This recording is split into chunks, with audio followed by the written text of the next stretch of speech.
जय गुरु जी फ्रेंड्स।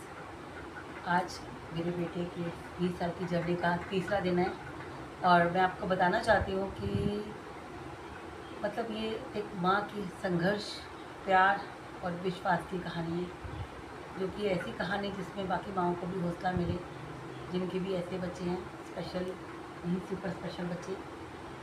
मैं आज आपको बताना चाहती हूँ कि 5 साल के बाद क्या हुआ। वैसे तो मैं भी 5 साल की जर्नी भी बीच में बताना चाहती हूँ कि 5 साल के बीच में बहुत उतार चढ़ाव आए मेरी लाइफ में, क्योंकि 4.5 साल बाद आपको मैंने बताया था कि 4.5 साल का मतलब ये 6 महीने का था, और 6 महीने से लेके इसके 5 साल तक मेरे 4.5 साल बालाजी हॉस्पिटल में ही निकले।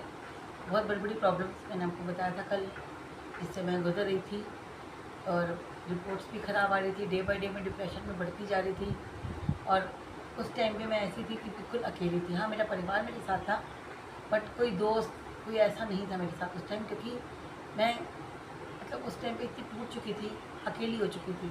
और जो मेरी असली दोस्त बनी वो मेरी बेटियाँ बनी। छोटी छोटी सी थी वो उस टाइम, और मेरी बड़ी बेटी ने तो मतलब छोटी सी थी वो उस टाइम पे, बट एक माँ की तरह अपने भाई को भी संभाला और अपनी छोटी बहन को भी। मेरी बड़ी बेटी सौम्या का इसमें बहुत साथ रहा मुझे, सुमेधा का भी साथ रहा, और मेरे हस्बैंड और मेरी फैमिली का भी। बट वो टाइम मेरा इतना दर्द भरा था ना, और मेरे घर वालों को समझ में नहीं आ रहा था कि मैं धीरे धीरे डिप्रेशन में जाती जा रही हूँ। वो समय मेरे बहुत तकलीफ़ और दर्द भरा था। बट मैं आपको एक और बात बताऊँगी कि 5 साल के बाद ही मेरी लाइफ में गुरुजी आए, गुरुजी मिले मुझे। और गुरुजी मतलब 2006 में, जब 2005 में बॉर्न हुआ था ना, 2006 में ही मुझे याद है, जनवरी या फरवरी, जनवरी का टाइम था जब मुझे गुरुजी के बारे में पता चला। तब गुरुजी चोले में थे, गद्दी पे थे, बट कहते हैं पता नहीं शायद समय नहीं था, या गुरुजी उस टाइम पे नहीं बुलाना चाहते थे। गुरुजी को मालूम था अब इसके आगे का सफ़र बहुत दर्द भरा है, जो कि इसको भोगना ही पड़ेगा, झेलना ही पड़ेगा। क्योंकि उसके बाद ही 4.5 साल मैंने इतनी प्रॉब्लम देखी, और वो जर्नी बहुत मतलब पेनफुल थी। बट 5 साल का जैसे ये हो गया, 5 साल का होते ही आप बिलीव करोगे, इसको फिजियोथेरेपी से खड़ा हो गया था। मतलब खड़ा होना शुरू हो गया था। पहले तो वो रेंगता था, क्रॉल भी नहीं करता था, बट ऐसे पकड़ के इतनी गर्दन में होकर, गर्दन भी नहीं संभाल पाता था ये।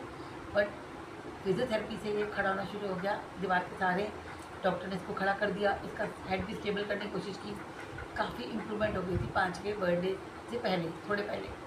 लेकिन 5वां बर्थडे आते ही पता नहीं कैसे इसको फिट्स आने शुरू हो गए 5 साल बाद। और वो फिट्स ऐसे आए कि इसने बैक मारना शुरू कर दिया। फिजियोथेरेपिस्ट ने भी कहा कि इसको फिट आना सही नहीं है,